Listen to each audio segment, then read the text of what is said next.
All right, this is the second part of the 1.04 lesson. We were just about done with the reading. We were here on free silver. As the 1896 presidential election approached, the country seethed with debate over the issue of free silver. The free silver movement, strongly supported by the populists, urged that the government change the nation's currency system to allow the unlimited production of silver coins. At the time, the United States currency was based on a gold standard, meaning that the government backed every dollar of paper money with a dollar's worth of gold. The government also issued gold coins.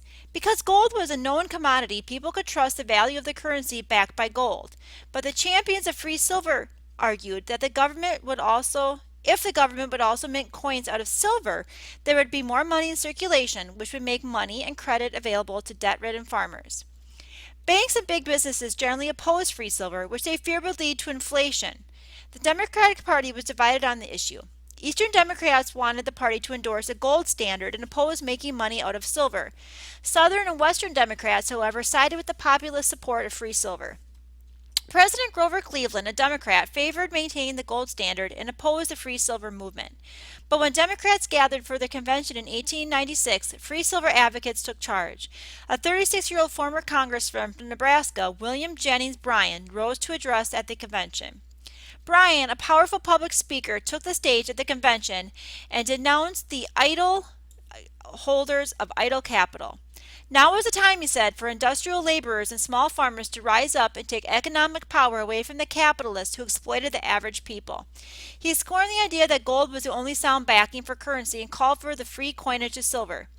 In tones of evangelical fervor, Bryan proclaimed, and this is a very famous speech that is called the Crown of Gold speech. Just listen to it and I'll explain more later. I come to speak of you in defense of a cause as holy as the cause of liberty, the cause of humanity. We have petitioned and our petitions have been scorned. We have entreated and our entreaties have been disregarded.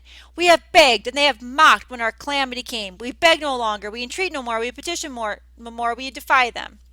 Bryan concluded his emotional oration by proclaiming, "You shall not press down upon the brow of labor this crown of thorns. You shall not crucify mankind upon a cross of gold." The delegates erupted into wild cheers and applause. Bryan's Cross of Gold speech, as it has become known, convinced the Democrats to support free silver. Moreover, the Democrats nominated Bryan as their candidate for president.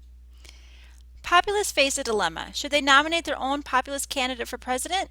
Or, since the Democratic Party had embraced free silver, a core principle of the populist program, should they endorse Bryan, the Democratic candidate, but at the risk of diluting their own identity as a political party?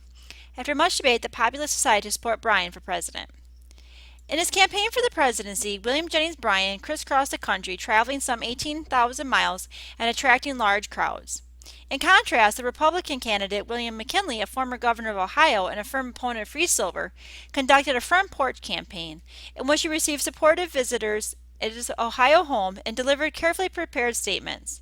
The well-financed Republican Party sent speakers around the country to support McKinley and stir up fears of Bryan, whom they characterized as a dangerous radical whose policies would ruin the American economy. Despite Bryan's electrifying speeches, middle-class Democrats tended to distrust his ideas about coining silver. In the end, Bryan lost the election to McKinley. Bryan would remain an outspoken figure in American politics in the coming decades. The populist legacy. After Bryan's defeat, the Populist Party met the fate of most third-party movements in the United States. It eventually dissolved. Some historians attribute the decline of the Populist Party to the party's habit of looking backward rather than forward. In effect, the Populists hoped to restore America to what it had been in 1850, a nation of small farmers, small towns, and limited economic development. But it was too late to turn back the clock of economic and industrial expansion. Despite the party's decline, the Populists did succeed in focusing attention on certain issues that later reformers would continue to pursue. In the early 1900s, the United States enacted a number of items from the populist agenda, including measures to help farmers, regulations on big business, an 8-hour workday, and direct election of senators. And we'll stop here at this point because I believe the progressive reform comes in the next lesson. So let's stop here for a minute. Okay, so that was the end of the reading, and now we're going to go back to our daily checklist. Make sure you have your reading guide filled out, or use the lesson answer key to help you fill it out.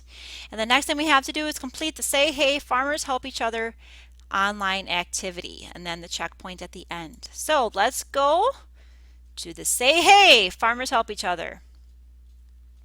Match the information about each farm organization with the correct name. Drag each organization's name to the correct space, just like that. Okay, the first one, formed co-ops that sought to help farmers buy goods and avoid debt, supported legislation regulating railroad rates, and supported political candidates.